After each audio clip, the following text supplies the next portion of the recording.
What's up, everybody? Hope you had an awesome weekend. I was really bad about uploading any videos last week, so hopefully this one kind of makes up for it. Had a little bout of sickness into a busy work week into a buddy's bachelor trip, and so I was expecting to get like a video or two out, just didn't end up happening. Anyway, I got back and decided, you know what? I should just not sleep and immediately sign up for this 8-round modern qualifier on Magic Online. That seems like a great plan. So I did that. I slept like absolutely none yesterday, stayed up till 3 a.m., played an 8-round event. Here you go. So a lot of the choices were simply because it was like 3 a.m. and I had to register something and I hadn't played in like 2 weeks. Didn't know what I wanted to throw in here. So don't put too much thought into a bunch of the individual pieces. Some of the changes I made in the main since the last board or last video where I cut the third Brineborn Cutthroat and for the second Dress down, and I cut the third Archmage's Charm for the fourth Drown in the Lock. Mainly just expecting a bunch of like I was expecting a need for a lot of cheaper counter spells like Living In, Running Around, Creativity, stuff like that. Spoiler alert, before we actually get into the matches, Brineborn Cutthroat was pretty much irrelevant the entire event. I think I saw it like twice and it didn't do anything. So if you're expecting this to be like all hail Brineborn Cutthroat video, then you're probably going to be disappointed there. But let's talk about some of these random sideboard choices. So I got 2 Flusterstorm, Stubborn Denial, third stub to match the 2 in the main. Change the Equation, card that I've not tried out yet, but I was just curious how it was, so I decided to throw one in here. This was like a free to enter event if you had qualifier points, so that's why you have a lot of like untested stuff in here, because honestly it doesn't matter. The third Dress down to match the 2 in the main. Urkel's Recall, in case we see a bunch of like Hammer Time, Affinity's been on the uptick, stuff like that. 1 Spreading Seas. I've been liking 2, but I've seen a little bit less Urza Saga recently, so that's kind of fine. The second copy of Brazen Borrower, because with Magic Online, you never know what you're going to see. 2 Turok, expecting an uptick in Leyline Bindings. Bitter Blossom, 2 Surgical Extraction, really good against like Creativity, Living End, Rhinos, and 2 Engineered Explosives for anything go wide. Some of the cards like the double Turok, Urkel's Recall, Change the Equation. I really haven't tried much or at all in the case of like Change the Equation. So we're just kind of like winging it here, seeing what happens. But anyway, let's go ahead and jump into the matches so you can see what the deck kind of looked like.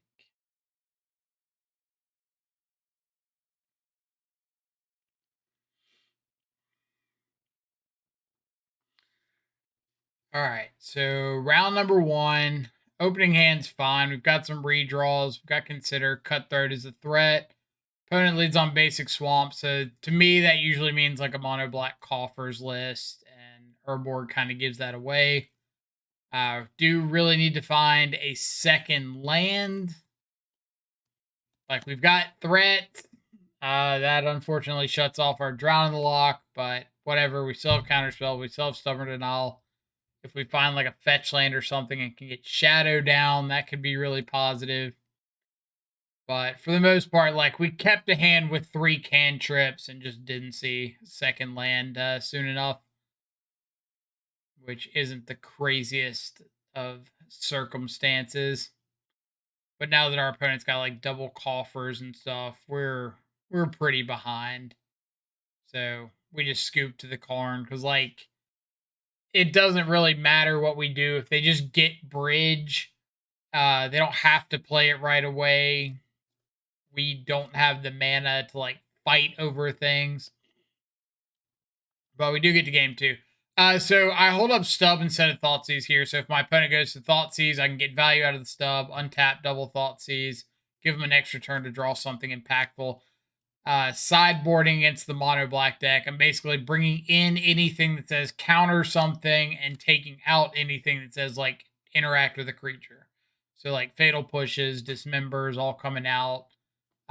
Fluster Storms, Change the Equation. What's it called coming in? Um, Stubborn Denial, the Bitter Blossom. I think I brought in the extra Brazen Borrower. Can't remember. But for the most part, we're just like buy a couple turns, get down to mURktide.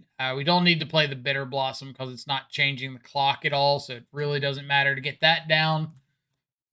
But we're just gonna like hang out on our Stubborn Denials.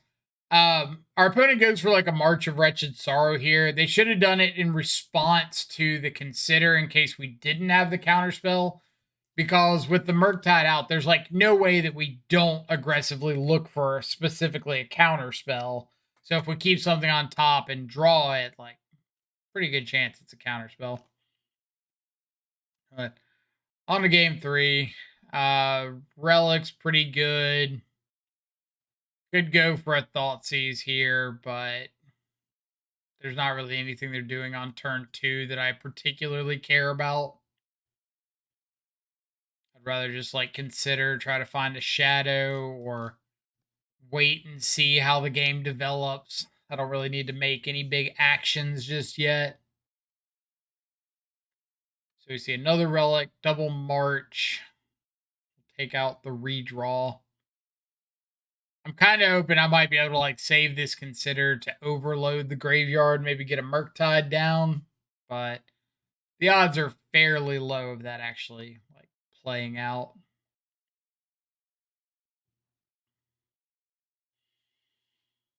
But you never know.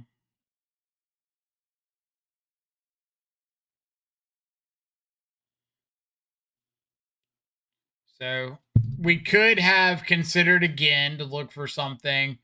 But instead, we hold up the 2 mana. So just this occasion, if our opponent goes for Demolition Field on a land, we can float that mana, get the Consider off, still hold up Counterspell on their turn, or be able to Petty Theft the Engineered Explosives, which means we can untap, get down the Shadow, hold up Counterspell and Stubborn Denial, and hope that that's enough to kind of like carry us a bit. You have to count the EE. Fatal Push. So it's just one of those situations of like, they just had one more piece of interaction than we had answers for, which is kind of fine because like we still have the Brazen Borrower hanging out over here. We still have Archmage's Charm as a counter spell. We've got a non-zero clock now. It's not a great clock, but it's a clock. Invoke Despair and Damnation. Night's Whisper is fine. I probably should have just Archmage's Charm to draw 2 here, because there's such a low chance that I'm using the Archmage's Charm on the Damnation. But I guess it's still non-zero.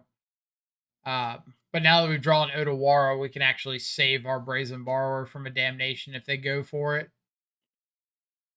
And obviously Karn means I'm glad that I saved my Charm.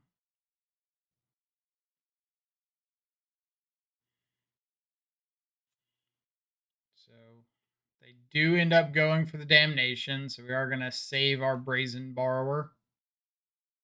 Not like the most exciting play, but it's whatevs. Then obviously Wraith finding Stubborn Denial is very good for us, especially when our opponent just has double Damnation. So we can flash in Borrower here, make this a 2-turn clock, and just pray they don't rip something. Not really much different we can do. Night's Whisper is not something. So start off 1-0 on to round number 2. Apparently round number misclick. There we go. All right. No lands, easy ship. Got a couple lands and redraws. Throw back the second mURktide because that's not happening for a while.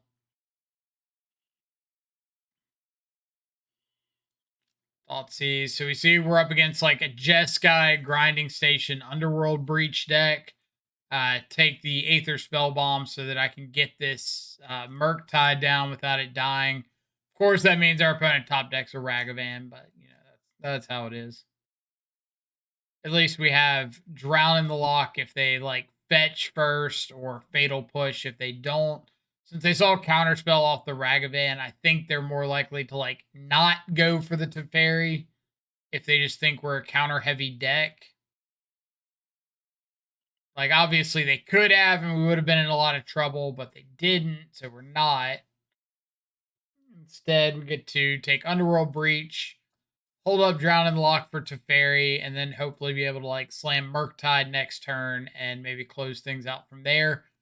It is only a 7/7 mURktide, so it's kind of a chump. But it's big enough to dodge Unholy Heat, and that's, like, the important thing. Then obviously finding Stubborn Denial is great.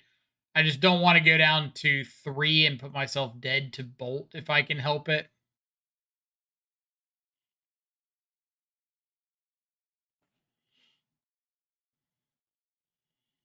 I should have flashed in the Cutthroat there. That was lethal, and I wouldn't have gone down to 3. I mean, I guess I knew they had Unholy Heat, so there wasn't really like that big of a reason to. But it's probably fine to just like make them use it. That means they can't double up Unholy Heat on the mURktide. So yeah, definitely should have flashed in the Cutthroat there. Game 2. We don't have an answer for a turn 1 Ragavan, but we do have like a turn 2 Shadow or turn 2 Counterspell, whatnot.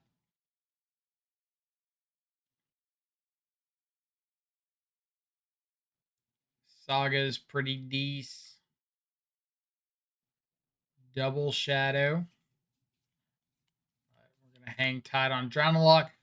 Since our opponent played like turn 2 land Saga nothing, or played Saga nothing, I'm really expecting them to like not do anything on turn 3 outside of just make a construct.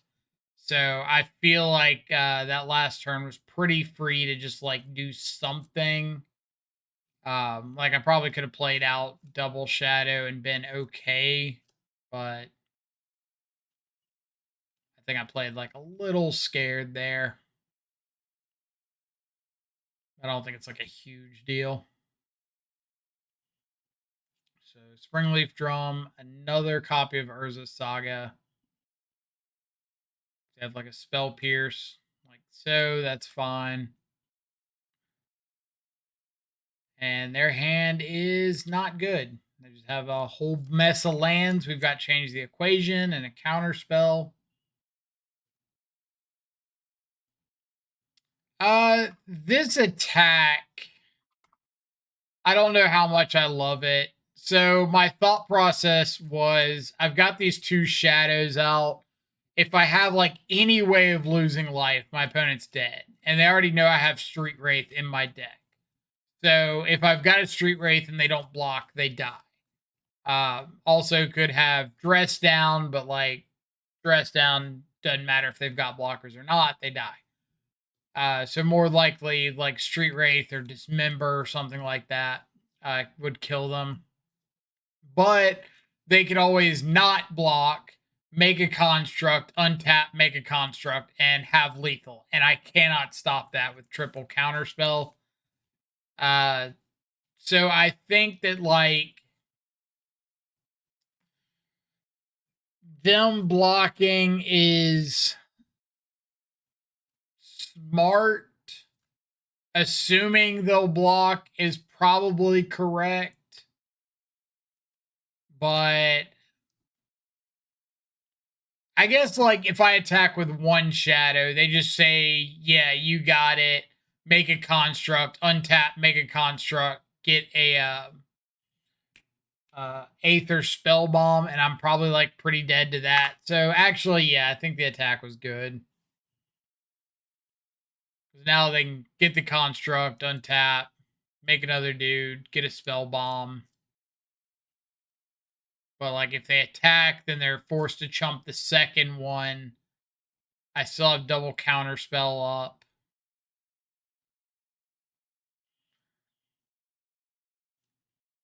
that out of here. So yeah, they're forced to double chump block or just fine dress down kill.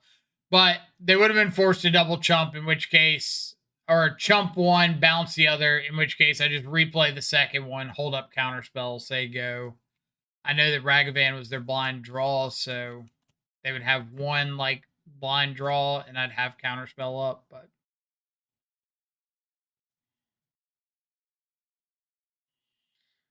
all right. So this is round number 3. Yeah. Uh keep in with some mold of 6, but some cantrips. Got a shadow. Thoughtseize seems decent.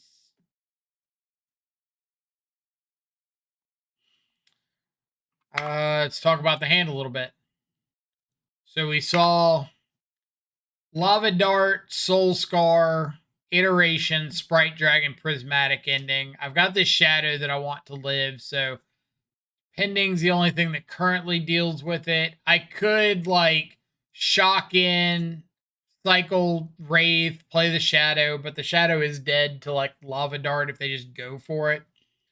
So I figure since they're missing a second land drop, they're a little more likely to go for like Dart me, try to find another land to get Soul Scar down, in which case I probably get like Shadow down free and clear next turn, maybe even with Stubborn Denial up. Who knows? Oh, look, more shadows.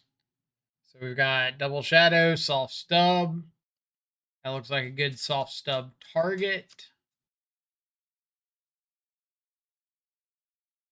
Get on out of here. They can attack with Soul Scar if they want. All right. Opponent's at 15. I've got 2 shadows. I'm thinking here, like, I make the attack. There's a non-zero chance they just say no blocks and I get to dress down, kill them. If they do block and get into any sort of unfavorable damage situation, say like block Soul Scar on one, mutagenic the Soul Scar, then I can dress down. I know one of their blind cards is Sprite Dragon, so the other one would like have to be mutagenic growth. They've got the Lava Dart in the yard, but they'd have to give up a land, and it doesn't kill a shadow. And I can always like dress down in response to the dart, so they don't kill my shadow. So I think the double attack is perfectly fine. I decided to go that route of dress downing here and happen to find the Street Wraith, which means I get to let them block where they would deal damage to my shadow, and then the shadow would die at the end of my turn. Instead, I get to grow the shadow past the amount done by the Soul Scar Mage, and so shadow actually gets to live, which is pretty awesome. Game 2, sideboarding against Prowess, basically taking out a bunch of like Street Wraiths, and I think like a couple Thought Seizes, board in Fluster Storms, board in anything that says kill a dude. Opponent on a quick start, a Swift Spear and a Sprite Dragon. Unfortunately, we've only got 1 land, and I don't think we can win if we don't find a second. Fortunately, we do, so we can like knock out one of these threats, and if our opponent doesn't kill us, we get Shadow plus Stub. Unfortunately, they just have like second Sprite Dragon, Lava Dart, and we're just like way too far behind at that point. Especially since our only way of killing the Sprite Dragon is Dismember, and we don't have the lands to do that. So we do have to go to game 3. Luckily, really good hand game 3. Like on the play with the Thought Seize, opponent mulls to 5. We've got double removal. So a bunch of good stuff going for us. I will say, like this list, I cut down to 19 lands, and I had a bunch of one landers that I had to like aggressively consider and stuff to try to find a second land. I really, really don't like that feeling. All right, Gigantha in hand. I didn't go over the Thoughtseize earlier. We just saw like double Soul Scar Mage, Lightning Bolt. So we took a Soul Scar, drowned the second Soul Scar. Be a little mana efficient. We know they've got a Bolt, a Gigantha, and an Unknown. So I just want to keep my counter spells up as long as I can. Since I am kind of flooded on counter spells and I know their last two cards are Bolt and Gigantha, I'm pretty okay countering Iteration. A lot of times you'll see me like let Iteration resolve because it's not doing anything itself. But because I'm like so far ahead on cards and them all being like counter spells, I want to be a little aggressive on using them. Interesting decision point here. So I was planning on like untap, Thoughtseize them, play out a shadow, but as soon as I drew the second shadow, now I don't want to shock into 8, Thoughtseize to 6, double shadow, because I'm not holding up counterspell and I run the risk of just like putting myself dead to a second bolt, which I really don't need to do. So instead, we can just like shock in to 8, play out double shadow, hold up counterspell. And if we need to like Thoughtseize next turn, we can do that. Path is fine. Ultimately, Path doesn't kill me. Prismatic Ending I don't want to resolve because I do want to keep like a shadow around.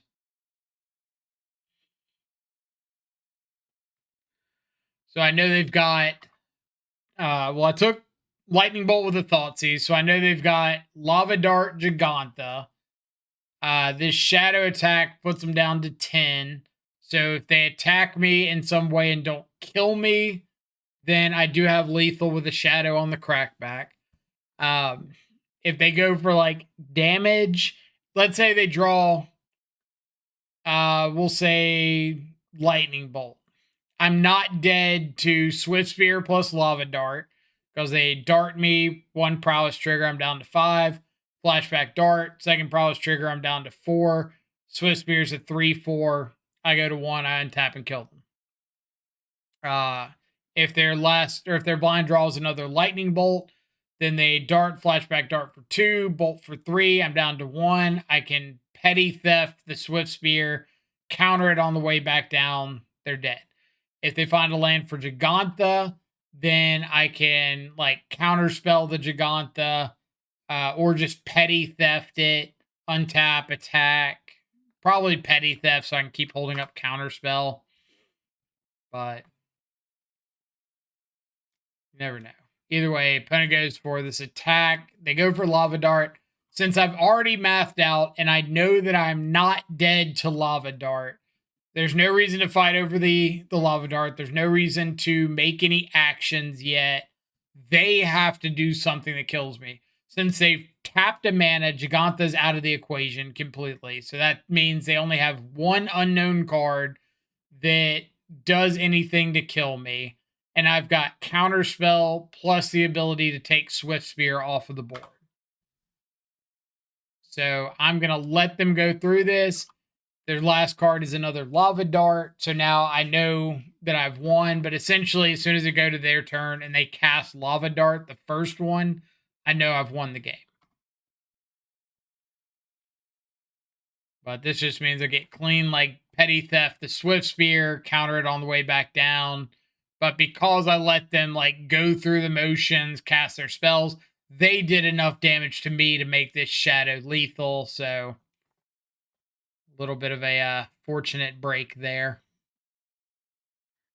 I believe we're on to round number 4, maybe. Opening hand, I think it was like a bad one lander. This one, we do have a cutthroat. We've got some interaction on the play. Opponent chose Misty Rainforest, so I have no idea what they're on. No companion. We'll just plan on like flashing in Cutthroat here. Or holding up Counterspell. Steam Vents Consider means most likely mURktide. There's a chance it was Rhinos, but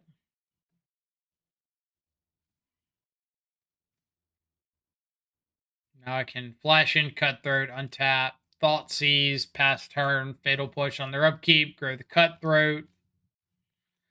I'd like to find another land. Cool. Okay, let's talk about the Thoughtseize proofness of their hand. So they had mURktide, Counterspell, Ragavan, a third land, and an Unholy Heat, which means my best take is probably the mURktide. Unfortunately, that means that they would get to Ragavan next turn, dash Ragavan, like kill my Cutthroat, dash Ragavan, and I couldn't do too much about that outside of like fatal pushing, but that doesn't sound too thrilling. I could take the counter spell so that I could resolve the fatal push, but they'd still be able to like kill my Shredder or kill my Cutthroat. What I'm kind of hoping is I might have a situation where they dash Ragavan. I can like fatal push the Shredder, trade with the Ragavan, and kind of reset the board a little bit, then have Counterspell for their mURktide. But honestly, I don't like this take on my part. I think I should have just taken like the mURktide itself. But of course, top deck a Spell Pierce, and that kind of screws me over. So now they have double threat. They get a Shredder Connive trigger, which, if you know anything about Shredder conniving, means they more than likely top decked like the worst thing for you. Like, oh, another Unholy Heat. Okay. So we'll dress down to shut off some triggers. But ultimately, like, they've got a mURktide and a Counterspell and found that second Unholy Heat. So yeah, I should have just taken one of the bigger payoffs with that Thoughtseize.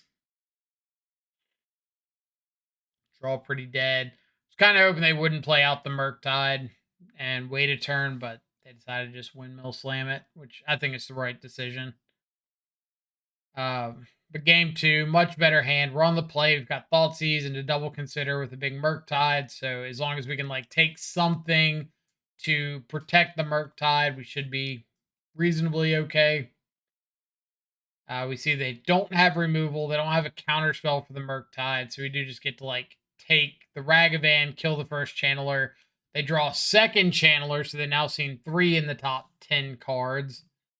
It's kind of okay because we do just like get our mURktide down. Big chunky lad.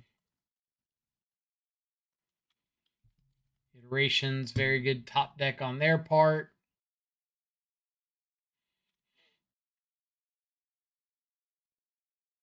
Got a 2-turn clock with the mURktide with Counterspell and Stub back up. So since my opponent like has to attack next turn, if they chump block the mURktide there, then they lose a lot of time off their clock. If they don't chump block the mURktide, they have to attack. If they cast their own mURktide first, then I get to counterspell their mURktide plus Stubborn Denial to fight over a potential counter for my counterspell. So all in all, I think I'm in a pretty good spot. I didn't want to go down to 12 to play the Shadow and just to like not leave myself dead to random double bolt that I had to fight over. So naturally, draws are the 4th Dragon's Rage Channeler and a Mishra's Bauble to re-enable Delirium after I counter the mURktide. You know how it is. So they do get a chump block on the Murk here, but because I'm down to 7, I get to play out the Shadow, hold up Stubborn Denial. And now the only things I'm countering are something that kills me, so like a Lightning Bolt, or something that kills my mURktide. Anything else, go for it. Like, the Consider doesn't kill me. The Iteration doesn't kill me. If they play a follow-up mURktide, they're still dead. So I can just, like, be passive, wait for the Lightning Bolt. Because what I don't want to do is have them put an Expressive Iteration on the stack. I get, like, anxious, counter that, and they just go land bolt you. Like, I can afford to play around that. So, play around it I shall. Now, this is an absolutely wild game. This one was ridiculous from start to finish. This is game 3 of the Blue-Red mURktide matchup. I've got the Dismember for the Ledger Shredder, but I would rather find the land first. We can deal with the Ledger Shredder later. Thoughtseize. All right, so we Thoughtseize and we see Unholy Heat, Lightning Bolt, Double Pierce. Cool. Top deck Ragavan. Naturally, that's how Modern works. We know this. They can't play out my Shadow. I tried to bait a Spell Pierce with this EE, so if they tried to like dash a Ragavan and didn't find the land, I could just Fatal Push it or drown or something. But they didn't go for it, so instead I just get my EE down. So now I know they have Pierce, Heat, Bolt, Ragavan, Unknown off this Bobble on their turn, and then Unknown draw for turn. I thought about playing the Turok here, but I'd have to fetch and shock down to 5, which means they could bolt me, Unholy Heat the Turok, and if I don't make them ditch the Ragavan, I'm just dead on board. So instead, I'll wait a turn, maybe like draw with Charm, I don't know. Fight over the Ledger Shredder. I've got 2 mana open up, so I can pay for Spell Pierce if I need to. All right. So they've got Pierce, Bolt, Heat, Ragavan. I know they're 5 cards exactly. So we're going to kick this Turok because we know it's going to resolve. They're going to respond by killing the Turok before the triggers happen, naturally. Then they're going to go for Lightning Bolt. So I've got a 67% chance of making them discard this Ragavan. Their hand is Pierce, Ragavan. Double Pierce, discard. Cool. We're tapped out, so we can't hold up Fatal Push, which means they get to dash the Ragavan.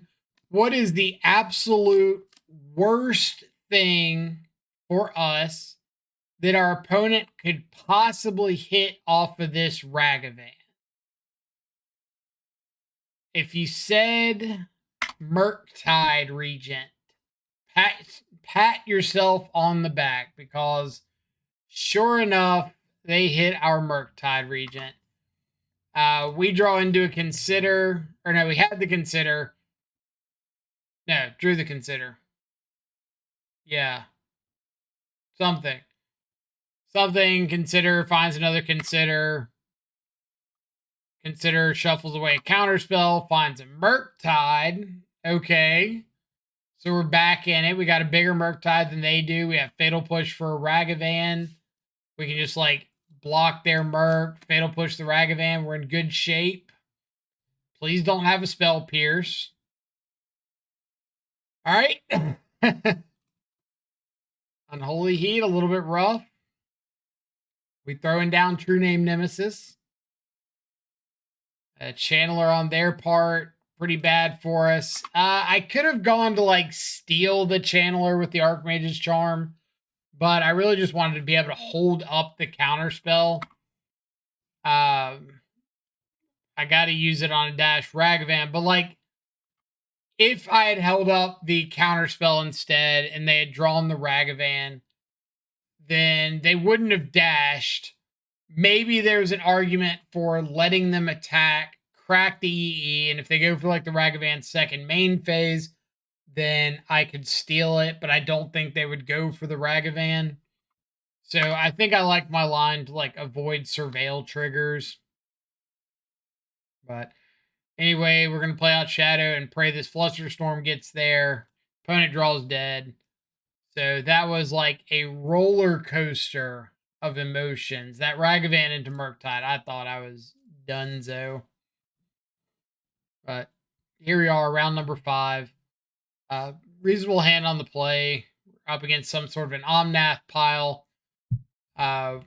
Since their hand is like pretty mopey. I decided to take the expressive iteration. I've got Dress down. Consider for Omnath.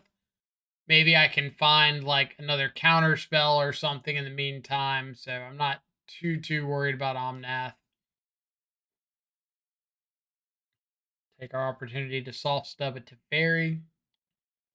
And if they have to fetch again, then I just have like Drown in the Lock for Omnath, and that's pretty good for me. Or we'll Drown a Wrenn. Alright, so their last cards are Omnath Unknown.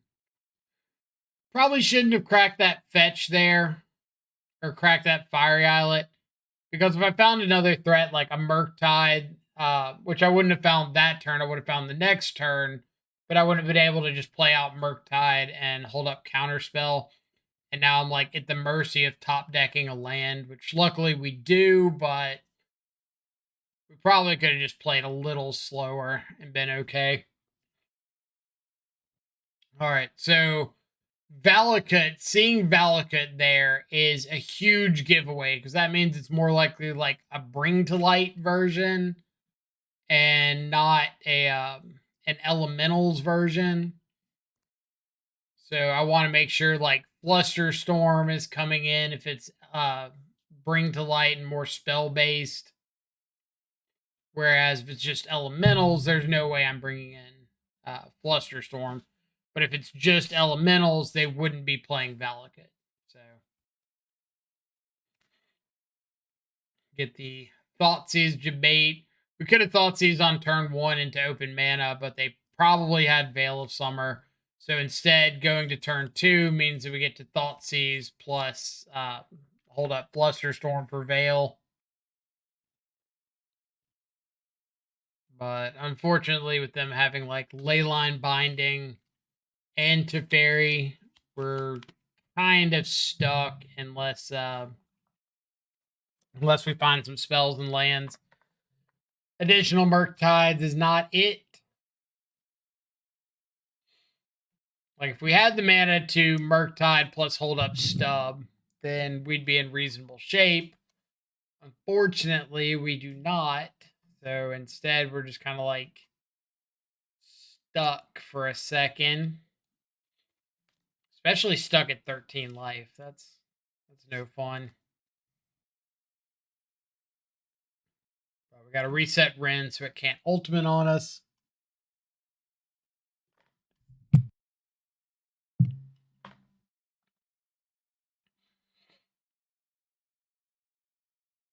We do get to at least Thoughtseize here, which is a plus. Could have attacked at Wrenn, but like ultimately I don't care about the Wrenn. I need to get like mURktide down.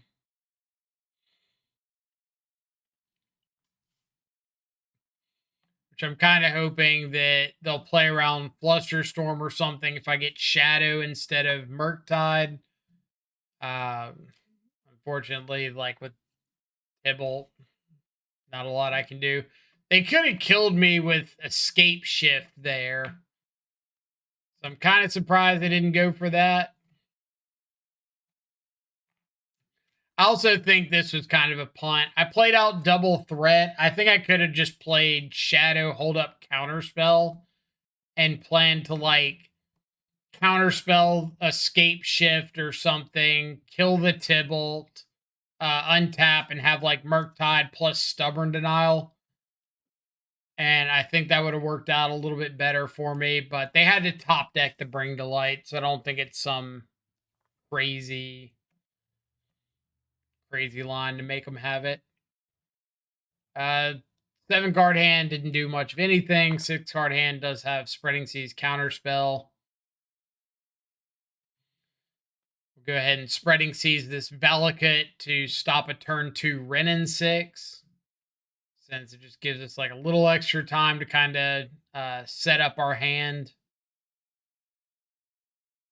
Now we can get down a 4/4 Shadow that dodges Lightning Bolt. We've got Counterspell and Drown in the Lock to hopefully fight over any interaction. Dryads, Dees. Now we've got second Shadow with a Drown Drown, with them not like having this awkward rollout of no fetch lands, Drown looks pretty awful. Decision point here. I could go for the kick Turok, but I figure if they've got a Veil of Summer, then I don't want to just get like a 2/1 Turok for all of my mana. That does nothing for me. So instead I go for the Shadow so that I've got the ability to like Otawara and play around Veil of Summer or like Spell Pierce, some sort of counter magic if they do play out a blocker. And then Turok can't be like Leyline Binding or Prismatic Ending or Teferi Bounced. So I will be able to like keep attacking the next few turns regardless of what happens. But they go Dryad plus Fetch Land, or Dryad plus Expressive Iteration into Fetch Land. So I'm really thinking they just have like a Leyline Binding and they're planning on blocking a Shadow, binding the other Shadow, and just like taking the 2 off Turok. But we've got Otawara Soaring City, so we get to just like bounce the Dryad, have lethal, and I don't think there's much they could do about it there. Except send us on to round number 6.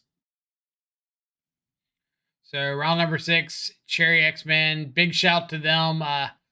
Spoiler alert before we start this game, they were the only undefeated in the Swiss. And we'll see why. So we have turn 1 Thoughtseize. Take Ledger Shredder's their only threat. They've got like Unholy Heat, Lightning Bolt, bunch of lands. They top deck Ragavan. Okay, we Fatal Push the Ragavan. They pass the turn. Their next 2 blind draws are Ledger Shredder and Mishra's Bauble, which helps them filter through. So that gets under our counter magic again. We're just trying to find a threat, some sort of interaction. They do have, with this Fiery Islet, they've got Delirium for Unholy Heat if they want it. But I've got Counter Spell, but they blind draw a Prismatic Ending. So at this point, I'm just kind of like, all right, I'm very much not meant to win this game.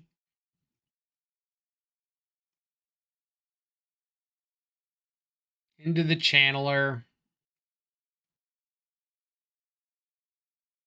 Try to find a threat or something. Don't. So on to game number 2. Sideboarding, bringing out a bunch of like Wraiths and some Thoughtseizes, boarding in counter spells. That's about it. Again, another one of these 1-landers I really don't want to keep.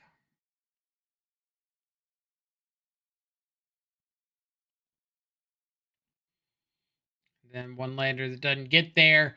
Them main phasing a Consider means they're probably in the same position of like not having a second land. We could have gone for just like straight up Dismember, but I figure if I don't see the second land, like there's no way I'm winning this game. So we decided to Consider, luckily find the land for Dismember. But at this point, like I do have a bunch of counter magic available. So if we can just find a threat and protect it for like a couple turns, we might be okay. We're ahead on cards. I'm expecting that they've got Underworld Breach because they're like a Giganta deck with Ragavan, Channeler, whatnot. So we're going to try our best to fight through Breach. Dress down just a cycle in case I find a threat. I could have taken the Turok, but I don't think the Turok itself is doing a ton for me here, especially against a flying Channeler. So they find Shredder into another Pending. All right. At least we have an answer to the Shredder. But we still just need like a threat, actual factual threat.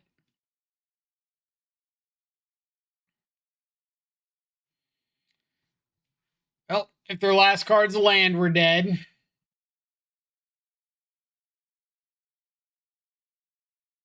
Last card is not a land. Okay. Shadows, pretty good top deck. Dragon's Rage Channeler, better top deck. And we did. Tried to put up a fight, but just like more pieces of interaction. Or actually, I wouldn't say they had more pieces of interaction. I'd say they had more cheap threats than we could deal with that game. Just like every time we tried to get a tempo advantage, they found like a threat plus a spell. But either way, this is round number 7. Opponent leads no companion Bloodstained Mire, so not really sure what we're up against. But we do have just Counterspell, Consider, mURktide, Shadow. We've got some interaction. We've got ways to fight. We've got threats. Renin 6 off Ketria Triome Mountain means probably just a Indomitable Creativity deck. Thoughtseize is reasonable. Consider to try to figure out like what I want to take off Thoughtseize. So we see double Prismari Command, Archon, a couple lands. I was really surprised that they didn't discard the Archon here. I'm guessing they were planning on like getting to hardcast Archon territory, but thankfully through the power of science, we just get to like drop a 7/7 mURktide down and hold up Counterspell and say like, yeah, if you want to fetch yourself down to 7 for tokens, cool. If you want to creativity into our Counterspell, cool. You'd have to top deck like exactly creativity and spell pierce. Sideboarding, bring in a whole bunch of counter spells like the extra stub, the fluster storms, bring in the surgical extractions, the engineered explosives, board out some fatal pushes, some dismembers. I think I boarded out the cutthroats here. They're not too great into tokens.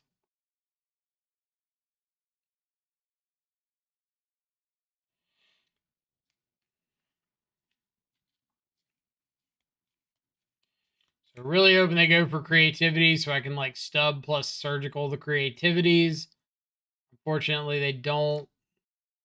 Now I'm in kind of an awkward spot where I've got counter spells, but I can't have like counter spell for everything and fight through their hate for my counter spells. I really needed like some better pressure here.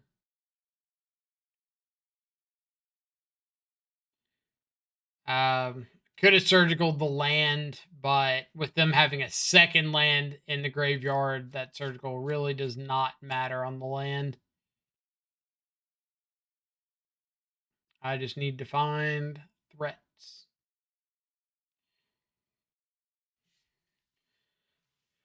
But we'll see it a lot with this deck.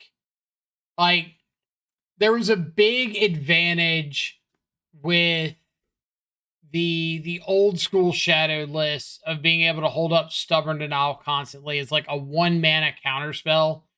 But this sort of list being heavier on Drown in the Lock and actual counter spell means that we don't get to have that cheap counter as often.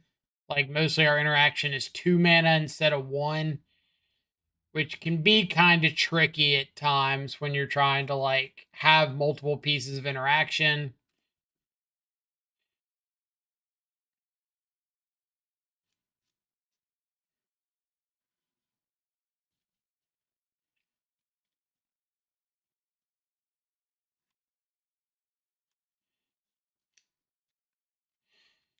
Also, are there any creativity lists that are running that, what is it, the blue and green, draw a card, you can put a land from your hand into play just to try to get like turn 3 creativities more often?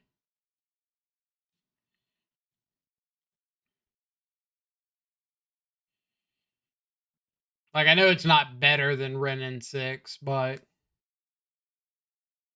I I just wonder. All right, so they've got the ability to Ren Emblem, but we can like surgical the Prismari commands if they do, so it's not like the scariest emblem in the world. But ultimately, we would rather have a threat on board and then start fighting over stuff. But like Ren Emblem doesn't do much with Fable of the Mirror Breaker. This is just one of those stereotypical, like, hey, we really need to find a threat kind of games. But instead, we see half of our deck and don't see a single Shadow or mURktide.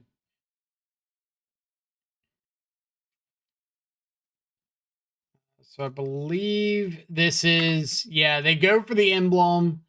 I go for the surgical extraction. Let's pause on their deck list real quick. If I can. There you go. So we surgical the Prismari commands, mostly just to see their list, see what kind of stuff they're on. I don't think this surgical is going to matter because my opponent's just got like 7 cards in hand, and sure enough, they've got like Lightning Bolt. They've got the ability to start recurring Lightning Bolt with their lands. They've got double Archons, so they can just start hard casting those. So, like, the surgical does not matter to win this game at all. But we do get to see they don't have a sideboard juke for their creativities. They only have creativity and Archon. So I know that if I can like surgical Archon, then we're safe. They do have a transmogrify, so I don't want a surgical creativity if I can avoid it.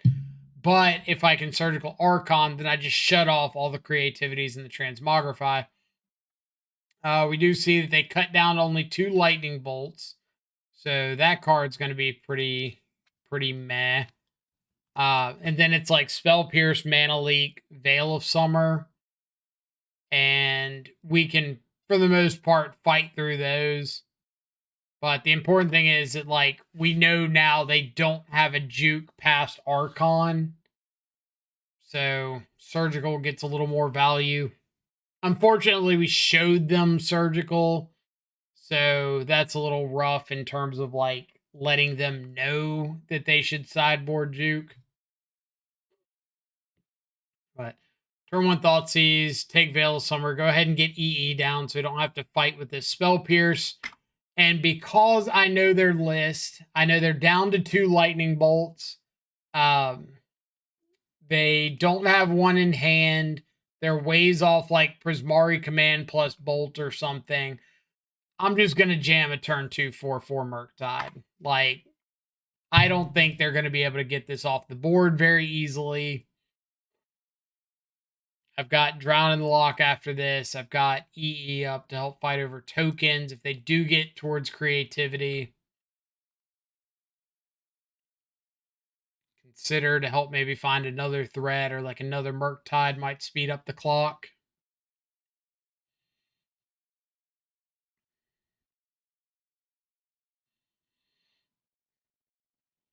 Get the Spell Pierce on the consider. A-okay with me. Go ahead and get that out of hand. And now we've got what's more than likely going to be a 4-turn clock with mURktide. I say 4 because it's very, very likely with Foothills and Scalding Tarn in hand that they're going to fetch 3 times, in which case I only have to hit them 3 more times after this with the mURktide instead of like the full 4.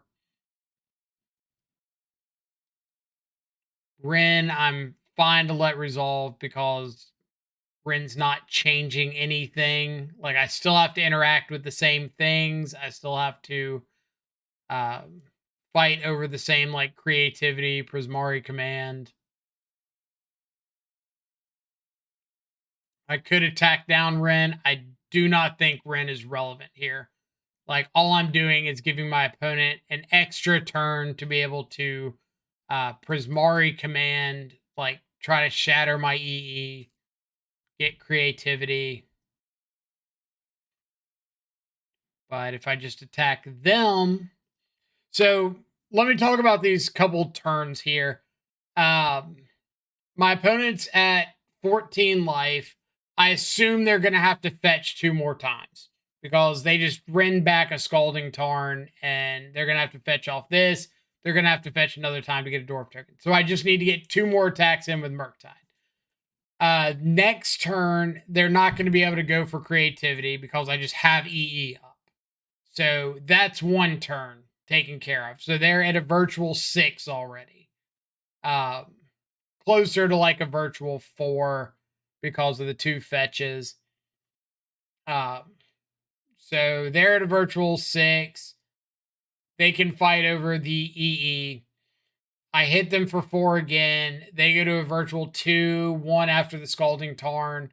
And all that's left is creativity. And I've got the Drown in the Lock. Or I can like Drown in the Lock, fight over the Prismari command, and then have EE for the creativity. Just something to fight with something somewhere. That's the important part. Or I guess the important part is knowing that they can't go for creativity this turn. So I've got a 4 damage Time Walk.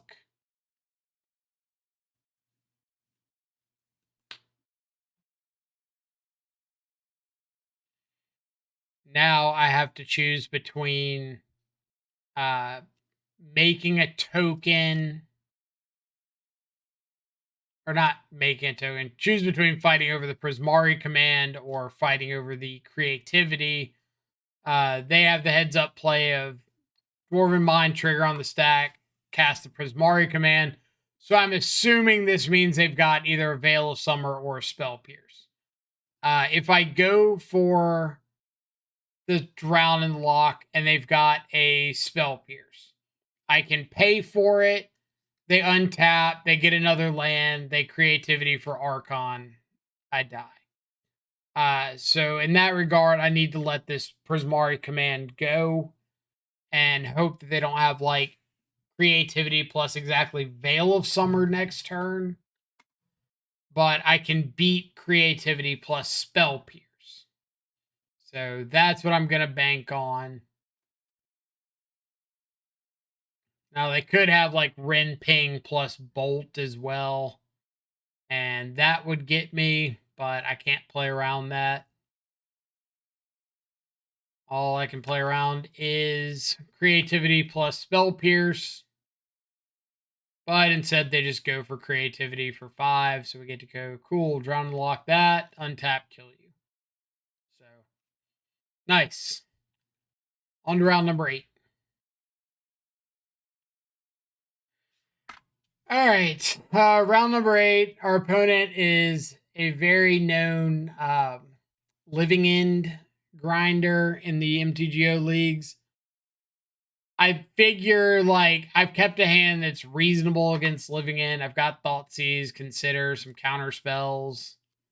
It's not great because I don't have the lands and I really need to find them like very quickly, but it's got payoffs, it's got pieces to get there.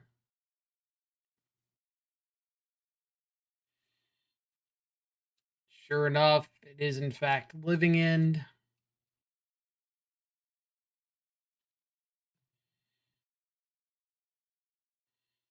So now I've got the option of either slamming mURktide or holding up Counterspell. I know they've got Shardless Agent.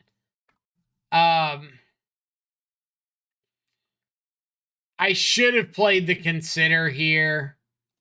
Well, it's tough to say because, like, if I go for the Consider and they Force of Negation it, ditching the Architects, then I miss this land drop and I'm just dead on the spot. So holding up Counterspells probably safer. Say probably safer, like definitely safer. But I don't know if that's like the play to win or play to not lose situation. Because my opponent does find Grief.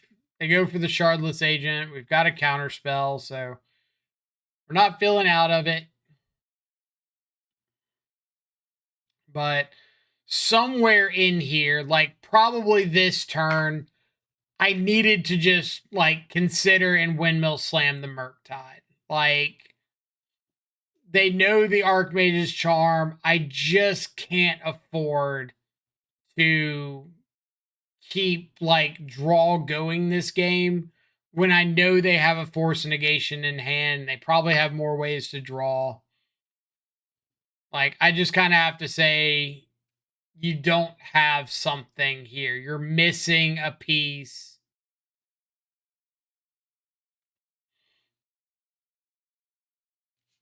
Especially like right here.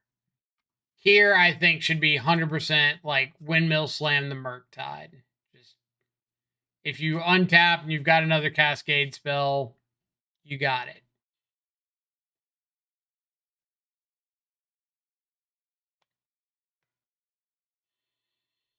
But I'm just like, oh no, I don't want you to resolve a cascade spell, so. But I think that's like playing too scared.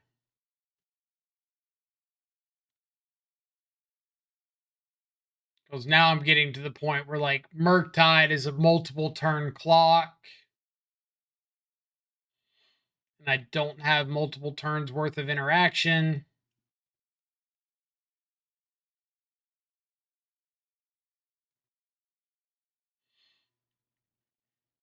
And if they're going for Shardless into like the known counter spell, I mean, I guess it's pretty fun because like I can't attack without being dead on the crackback. But I just gave them like, I think I gave them too many draw steps. If maybe they had the cascade spell earlier, and I would have been dead if I just threw down the mURktide. But again, I just think I played too passively there. But anyway, get to go to game 2. Board out bunch of the removal, board in all the counter spells, board in the surgicals. Opening hand is reasonable. We've got a bunch of interaction, got shadow. Just need consider to find like thought seize or something relevant.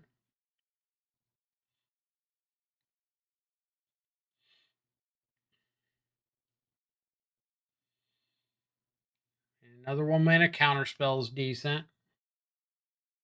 But this is kind of what I was talking about with getting overloaded on these 2 mana interactive spells. It's just really difficult to like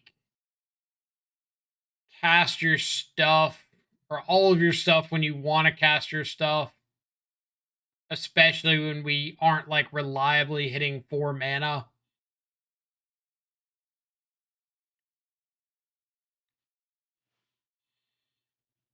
But obviously, I would have felt okay if I'd hit a land drop right there. Unfortunately, we did not. So instead, we've got the awkward stare down. Hope our opponent doesn't have like double cascade spell, mystical dispute or something.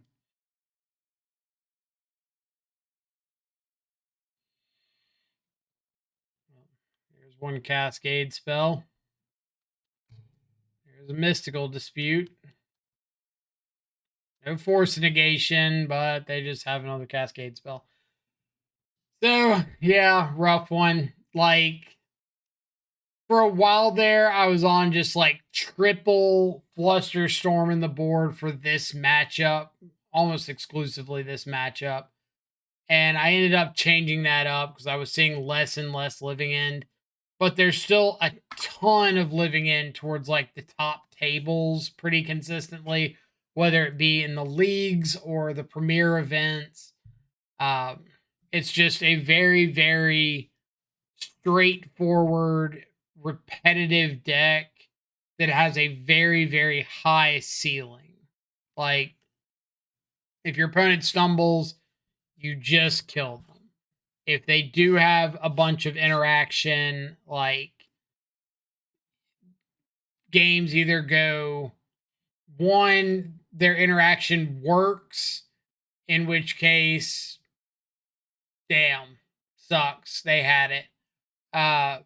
Or the other 2 options are they've got interaction in the form of something that you can easily interact with, whether it be oh, they've got unlicensed hearse, and I've got force of negation and grief and um, what's it called? Force of vigor, or they stumble trying to interact, which is kind of what we did. Like, hey, we've got change the equation and counter spells and drown in the locks and Archmage's charms, and we got stuck on 2 mana or stuck on 3 mana, and they just got to do their thing through the interaction that we had.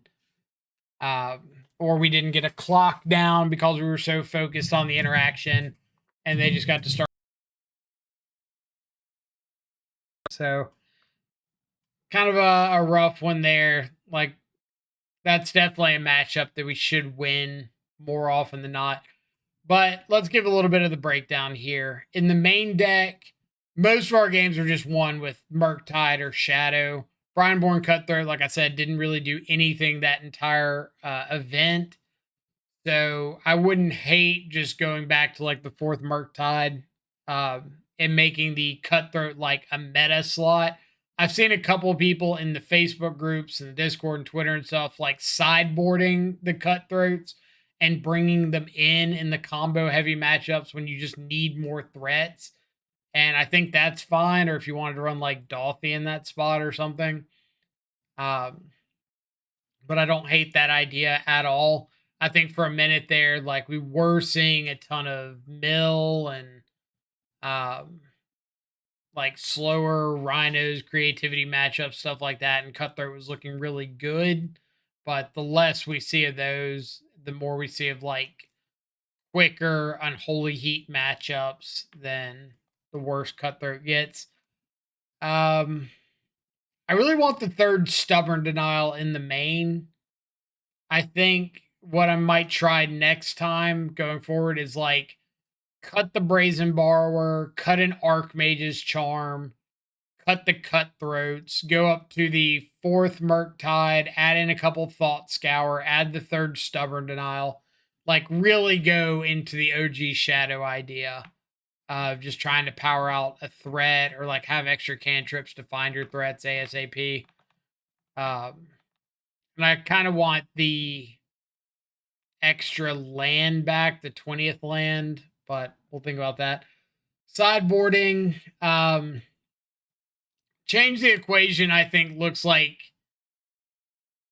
not good.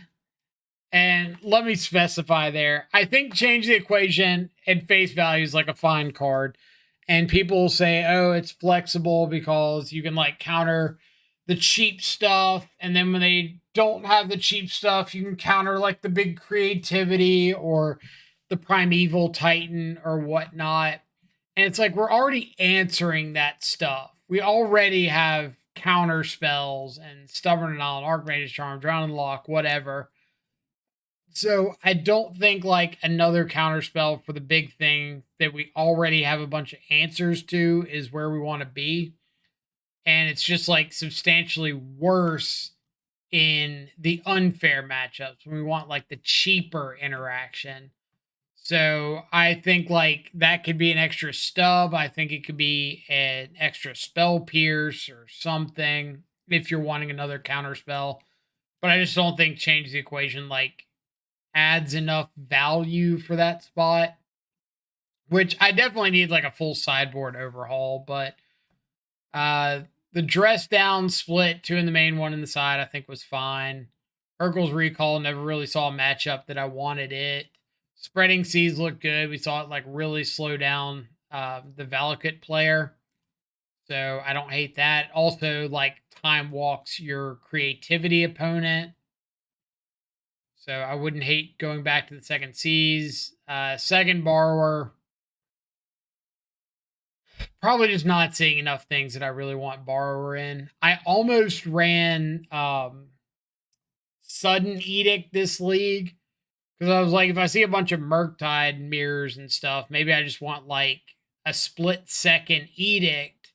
So I just don't have to worry about them having counter magic or whatnot. But I also think Sudden Edict would be really good with like more Brineborn Cutthroats. So you can just like flash one in and then edict them and go ahead and get the trigger.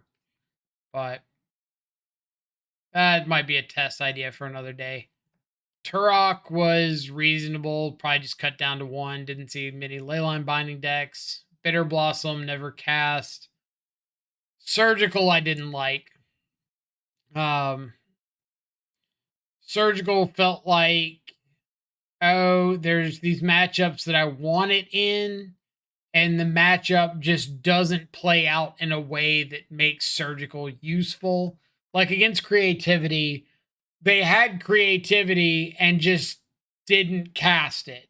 Like if I was up on Thoughtseize and Inquisition, then I could see Surgical being 10 times better because now I have more ways of like getting the living end out of hand that they accidentally draw, or getting like the creativity out of hand that they're sandbagging, and then Surgical. But when you play it where you have to counterspell that thing first, then Surgical's almost always just better as another counterspell.